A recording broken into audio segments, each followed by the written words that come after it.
ពាក់ព័ន្ធនឹងយុទ្ធសាស្ត្រនៃការបណ្ដុះបណ្ដាលផ្នែកសុខាភិបាលនៃសាកលវិទ្យាល័យ Norton នេះគឺយើងបានរៀបចំនៅយុទ្ធសាស្ត្រសំខាន់ជាការពិតហើយថាការបណ្ដុះបណ្ដាលផ្នែកសុខាភិបាលគឺយើងអនុវត្តទៅតាមកម្មវិធីជាតិដែលរៀបចំដោយក្រសួងសុខាភិបាលក៏ប៉ុន្តែបន្ថែមទៅលើកម្មវិធីជាតិយើងបានរៀបចំនៅយុទ្ធសាស្ត្រសំខាន់ដែល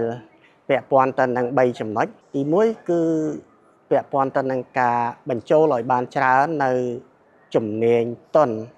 ដែលភាសាអង់គ្លេសថា soft skill ទី2គឺការបញ្ចូលនៅការអប់រំឲ្យនិស្សិតមានសមត្ថភាពនៅក្នុងការរៀនដើម្បីសម្រេចគោលដៅខ្លួនឯងគឺ self directed learning ហើយទី3គឺបញ្ចូលនៅសមត្ថភាពនៃការស្រាវជ្រាវនិងអភិវឌ្ឍពាក់ព័ន្ធទៅនឹងការ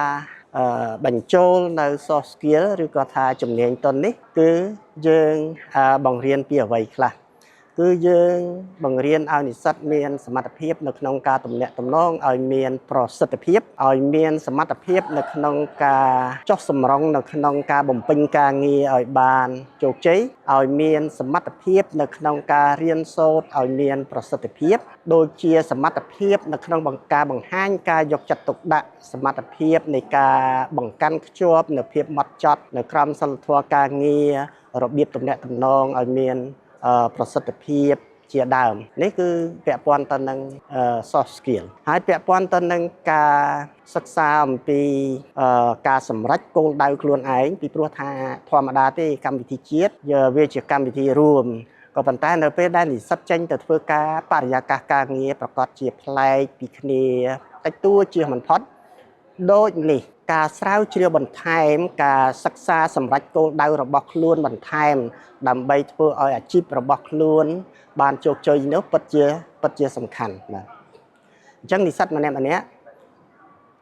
ត្រូវចេះអំពីការកំណត់នៅគោលដៅសិក្សារបស់ខ្លួនតាំងពីឆ្នាំទី1ដល់ឆ្នាំបញ្ចប់ហើយពួកគេនឹងចេះការសិក្សាដោយខ្លួនឯងដើម្បីប្រកាសថាគេអាចចេះបាននៅអ្វីដែលគេគិតថាសំខាន់សម្រាប់គ្រប់គ្រងនៅអាជីពរបស់គេក្នុងពេលអនាគតនេះគឺបន្ថែមទៅលើកម្មវិធីសិក្សាជាតិបាទហើយពាក់ព័ន្ធទៅនឹងសមត្ថភាពនៃការស្រាវជ្រាវនោះគឺនៅទីនេះយើងបង្រៀនអំពីការស្រាវជ្រាវច្រើន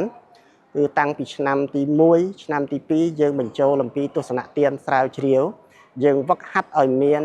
ការអនុវត្តនៅក្នុងការស្រាវជ្រាវយើងឲ្យតម្លៃទៅលើ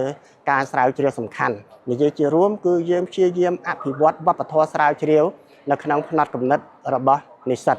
ពីព្រោះការស្រាវជ្រាវគឺជាយុទ្ធសាស្ត្រសំខាន់ដែលអាចធ្វើឲ្យចំណេះដឹងរបស់និស្សិតទាន់សភាពការទាន់កាលៈទេសៈហើយអភិវឌ្ឍបានលឿនពីព្រោះវិទ្យាសាស្ត្រនិងបច្ចេកវិទ្យាវិវត្តទៅមុខជានិច្ចហើយកម្មវិធីសិក្សាมันអាចរត់តាមទាន់ពីព្រោះយើងសិក្សាចប់ទៅគឺយើងចប់ត្រឹមហ្នឹងហើយបើយើងអត់មានការស្រាវជ្រាវបន្ថែមទៀតយើងមិនអាចរីកចម្រើនបានទេណាហើយជាទូទៅវប្បធម៌ស្រាវជ្រាវនេះបើវាកើតមាននៅក្នុងផ្នត់គំនិតរបស់និស្សិតនឹងអាចធ្វើការអង្កេតនឹងអាចធ្វើការសម្រេចចិត្តបានប្រសើរជាងអ្នកដែលមិនមានវប្បធម៌ស្រាវជ្រាវនៅក្នុងខ្លួននេះក្រៅអំពីការស្រាវជ្រាវផ្លូវការសមត្ថភាពស្រាវជ្រាវវាជួយដល់ជីវិតរស់នៅរបស់និស្សិតទៀតដូចខ្ញុំបានបញ្ជាក់អញ្ចឹងជួយនៅក្នុងសមត្ថភាពនៃការអង្កេតឧទាហរណ៍ដូចជាគាត់ពិនិត្យជំងឺគាត់ពិភាក្សាជាមួយអ្នកជំងឺគាត់មានសមត្ថភាពស្រាប់នៅក្នុងការអង្កេតនៅក្នុងការវាយតម្លៃនៅក្នុងការវិភាគហើយនៅក្នុងការសន្និដ្ឋានអញ្ចឹងបើគាត់មានវប្បធម៌ស្រាវជ្រាវនៅក្នុងខួរក្បាលនោះគាត់នឹងអាចធ្វើបានលឿនធ្វើបានប្រសើរជាងអ្នកដែលអត់មានវប្បធម៌ស្រាវជ្រាវនៅក្នុងខួរក្បាលនេះសរុបមកវិញគឺនៅទីនេះបន្ថែមពីលើកម្មវិធីជាតិគឺយើងជំរុញឲ្យបានច្រើន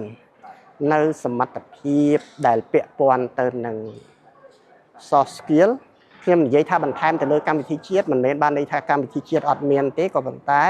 យើង ចង់និយាយថាបន្ថែមឲ្យបានច្រើនបាទបន្ថែមឲ្យបានច្រើនទៅលើសមត្ថភាពពាក់ព័ន្ធទៅនឹងជំនាញទន់ហើយទី2គឺសមត្ថភាពដែលពាក់ព័ន្ធទៅនឹងការសិក្សាដោយខ្លួនឯងសម្រាប់គោលដៅដោយខ្លួនឯងហើយនឹងទី3គឺសមត្ថភាពដែលពាក់ព័ន្ធទៅនឹងការស្រាវជ្រាវបាទសូមអរគុណ